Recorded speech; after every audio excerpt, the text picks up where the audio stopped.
Donnie Preston, thank you for your time to Africa Media Australia. Thank you for having me. All right, we'd like to talk to you today about some of the work you've been doing in relation to the Horn of African community. Tell us a bit more about that. Yep.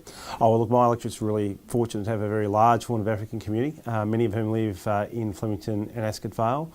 The community does face some unique challenges, both in terms of public housing. So I'm working hard to try and find ways we can try and increase the quality and the quantity of public housing stock. The second issue relates to jobs and employment. So trying to find ways in which we can get the older generation into work, but also finding opportunities for younger members of the Horn of Africa community who might be studying to find work. And thirdly too, it's education. It's about making sure that there's a very good quality secondary school. So I've been working very closely with the principal at Mount Alexander College to make sure that that school's the best it can be. All right. Well, I suppose you may have come across the fact that not only generally the unemployment rate is very high when it comes to young people compared to the rest of the population, but within Coles communities that's even higher. Absolutely. I think really it's trying to find ways in which we can work closely with the community just to find those employment jobs. And I'm delighted to be a member of a government which is basically looking at finding practical solutions to these problems. And the Back to Work program, where we're making payments directly to employers that take on people from public housing estates, is one example of that, where I think we can really make a practical difference in getting people off welfare and into work, and just to make sure that people have a really good quality of life when they come to this country.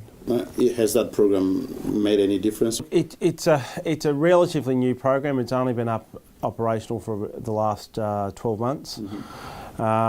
Certainly, it's early days in terms of trying to see what practical outcomes we have, but it's an important step along the way.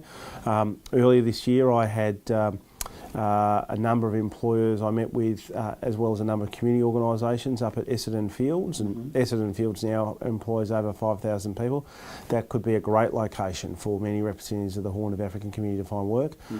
So it's trying to talk to those employers about making them aware that this program exists, linking them up with some of the community organisations that work with the Horn of African community day in, day out, to make sure that there's an understanding and appreciation that there's funding available. We've got great representatives who are looking for work. We've got employers that are looking to employ people. Let's marry it all together and get on with it. What do you think are some of the major blocks between the members of these communities and the jobs? Why are they not getting as much jobs as they should? Look, I think part of it comes down to whenever you've got a pattern of migration, it takes time for the first arrivals to adjust. And I think that for many people from the Horn of African community, Australia would be a very different country to the one that they've left, and so that takes some time to adjust. I think that there, would also be challenges around making sure that we can get people from the community with the right skills to match up with the right jobs.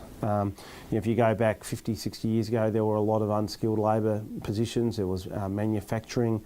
There were a lot of those real entry-level type jobs that existed, and you didn't necessarily need to have qualifications or good English, and you could go and do those jobs. Those jobs no longer exist now, and so once upon a time people could have easily made that transition to work. It's no longer the case. And so that then brings its own sets of challenges.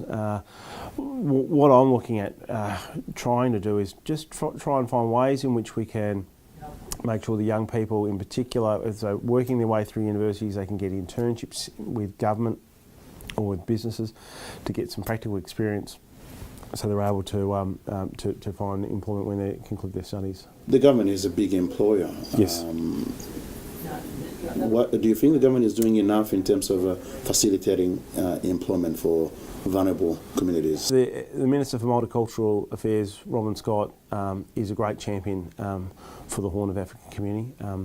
Him and I have spoken at length over the last 18 months about trying to find practical ways we can find pathways into employment. There's a trial that's going to kick off next financial year about unconscious bias, about trying to find ways in which we can, people apply for a job, a lot of their identifications removed, so we can just focus on, doesn't matter whether your name is Michael or Mohammed, can you do the job, and can we focus on that? So that's one area. I'm the chair of the Public Accounts and Estimates Committee, which is the Parliamentary Budget Committee, and earlier this year I met with every single secretary of every single state department, and I asked them what they were doing in terms of internship opportunities. The Department of Health and Human Services, which is probably one of the biggest employers, does have an internship program, and I've been able to try and provide that information onto community leaders to try and encourage that, get that message out to the young people that, look, if you are interested in health and human services, or if you've got an accountancy background or you're studying accountancy, there might be a role here for you to get an internship behind you, get that those skills behind you, that experience, so that when you finish your studies, you've got a really good chance to get into work. Another thing that has been quite mentioned by community members is that there's, over the years, there have been negative representations of migrant communities in the media, and specifically the African community, the youth that has been sometimes in trouble. When these media representations are made, it sort of put a stain on the whole community, and that makes it difficult for people to get jobs. Look, I think in any society you're going to have people who are biased and bigoted, and that's just a sad reality of any society. I think, though, that a lot of people out there are prepared to take people at face value and to give people a chance. I think there's a lot of goodwill, I think, in the community. I think people want to see the Horn of Africa community thrive and prosper and do well, as preceding waves of migrants have done previously. It just requires work. It's not just words. It's not about basically making the community feel good about themselves. I want the community to mark me. I want the community to measure my success and my progress. The elections in 2018, I hope they can compare their lives in 2018 to 2013, before I was elected, and say that things have improved. That's what I want, and that's what I want to be measured against. I'll be working very hard every day while I hold this job to make sure that the community has every opportunity to thrive and prosper. Look, I meet with the Somali community, Victoria, the Oromo community, the Eritrean community, lots of people I meet with from the Horn of Africa community. It's a consistent message. I'm here to get things done. I'm here to work for the community. Now, I won't always succeed. Right? I won't always succeed, but what I want the community to know absolutely is I'll always be in there fighting. I'll always try my best. You mentioned the housing and education. How things are going in that area? I suppose they're all tied anyway. Yeah, look, housing, housing is an issue. It's an issue because we've got about 30,000 people waiting on the public housing list.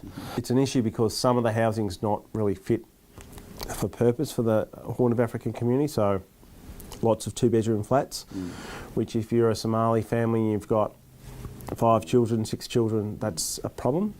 But the government made an announcement just prior to the budget of in excess of $140 million for more public housing units to be built as part of our response to the Royal Commission into Family Violence. The government's also currently working on a housing affordability strategy, which I think we'll have more to say about in the coming months, so that might present some opportunities as well. In relation to education, Wayne Hayworth is doing a great job down as principal at Mount Alexander College. Last year, the government funded, I think it was about $250,000 in capital works funding for that school to improve it, make it more livable.